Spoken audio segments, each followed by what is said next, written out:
Voilà. Donc alors, ici ce qu'on on va voir certaines notions de base, donc vocabulaire de base. Donc alors on va voir comment BPMN diffère des organigrammes.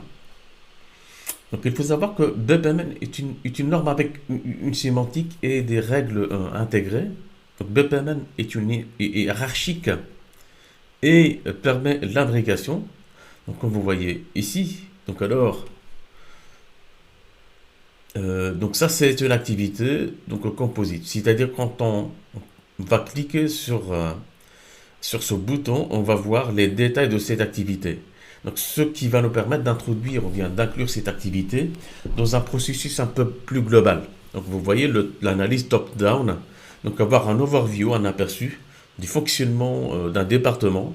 Et alors, à partir de là, on peut aller dans les détails de chaque activité sans perdre de vue le contexte global. Et c'est quand même important et enrichissant.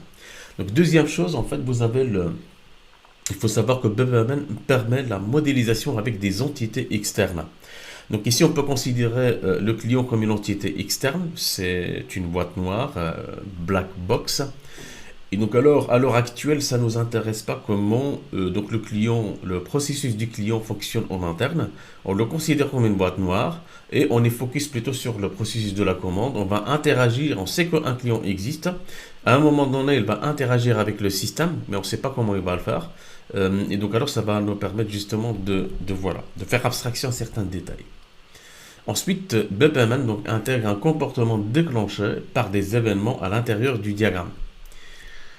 Donc alors à l'intérieur du diagramme, il y a des activités, donc des événements qui peuvent survenir, hein. Donc un client qui lève sa main pour l'addition, ou bien le serveur qui va observer que le client a terminé par exemple le plat principal, il va commencer à préparer le dessert. Donc ce sont tous des signaux ou bien des événements. On verra ça tout en détail par après.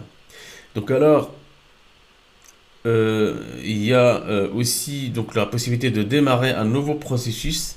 Donc alors via un événement. Donc on peut reprendre un processus qui est en pause et on peut abandonner et rediriger un processus. C'est-à-dire on est en train de voilà d'exécuter un processus, on peut à un moment donné suite à un événement donc alors quitter donc l'activité et puis quitter le processus et puis alors enchaîner sur un autre flux. Ensuite, donc initier un fil parallèle dans un processus.